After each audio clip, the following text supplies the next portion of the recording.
Hello YouTube, Four Color Films here, back with another video, this time talking about an upcoming movie, which is Shang-Chi and the Legends of the Ten Rings, which I'm sure you've all seen the trailer for and are hopefully very excited about. I was really excited about this because it was pretty cool to see this character brought to life after so long, since the 70s when Master Kung Fu was dropped in the Marvel Special Edition number 15, which I have here.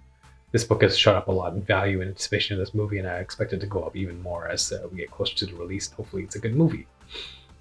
Uh, Now, this series has been around for a really long time, and there's been some controversy around it before because Nora, namely the main character's dad, is Fu Manchu, which is a pretty racist stereotype in a lot of cases. It was actually written as kind of the Yellow Peril idea, where the evil Asian Chinese uh, malevolent villain was a thought controlling, obviously aimed at the destruction of the Western world sort of thing. So fairly prevalent across fiction across the 60s and as far as the 70s, until that kind of changed, and they decided to do without that. And so thankfully in this movie they've gone away from that. It seems they have the excellent Tony Leung playing the character of Shang-Chi's father, which is kind of cool because Tony Leung is a great actor, and if you've seen any of his work, notably like Infernal Affairs, which became The Departed with Leo DiCaprio, he's excellent in that movie. Or in the movie Hero from Zhang Yimou, he's excellent in that one as well too. In that movie, it's incredibly beautiful with some great visuals, which actually ties back to what you see a little bit inside Shang-Chi, the teaser trailer. There's a bit of a past scene which you see.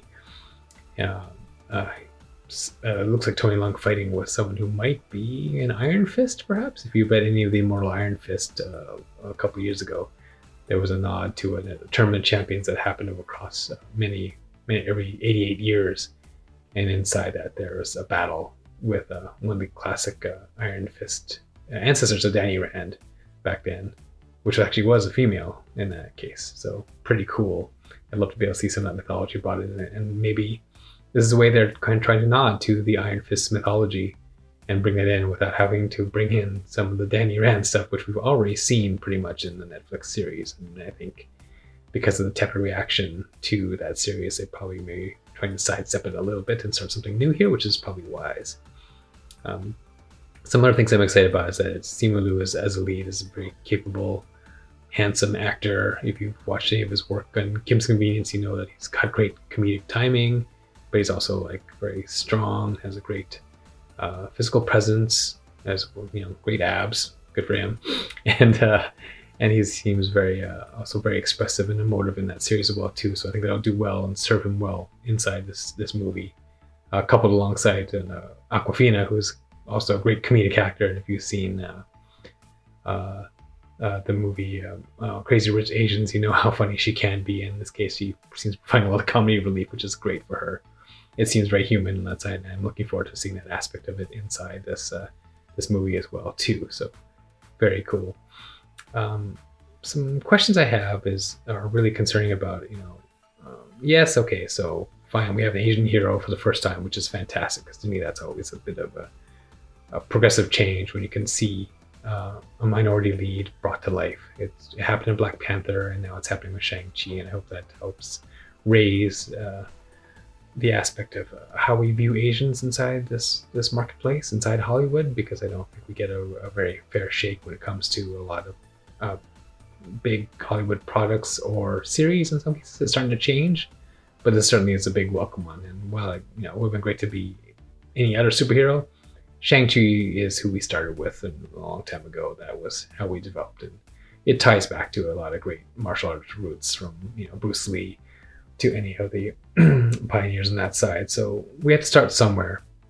And I actually want to give a kudos to Shazam from all movies, because it actually had Ross Butler playing one of the Shazam kids, which I thought was a really nice tie-in. And he's Asian, but it didn't matter, right? Just any of the Shazam family could be whatever race, and that was kind of cool. I thought that was a really welcome change as well too. That's how sort of change happens more organically in that side.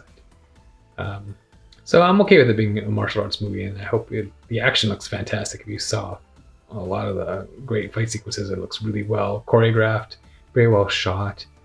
Even that great knife grab that he does against one of the villains in the battle apparently was a real practical effect.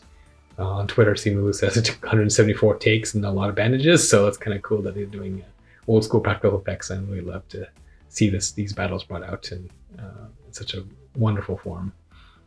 I do question the outfit a little bit. It feels to me like Shang-Chi, you can't obviously have him walk around in robes or whatever. It doesn't really kind of look good or smart, and so I feel like they've made him into a bit of an armor, but not really. It feels very kind of Kevlar, a little bit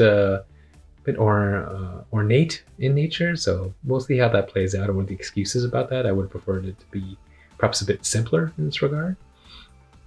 If you've seen any of the new comics, like the new Shang-Chi, which I just started reading this, and it's an interesting story so far. I like the way they're going with it, with the families around each of the disciplines of the fist or the staff or the hammer. It's kind of interesting play on what the family vibe and what happens within the family conflict on that side. It's kind of an interesting story. So I'm enjoying getting through this, but we'll see where it goes.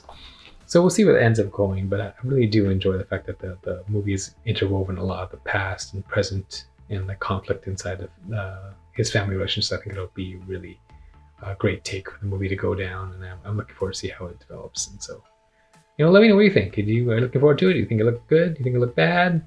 Are you indifferent? Let me know what you think, and then we'll talk to you soon. Thanks very much for watching. Bye-bye.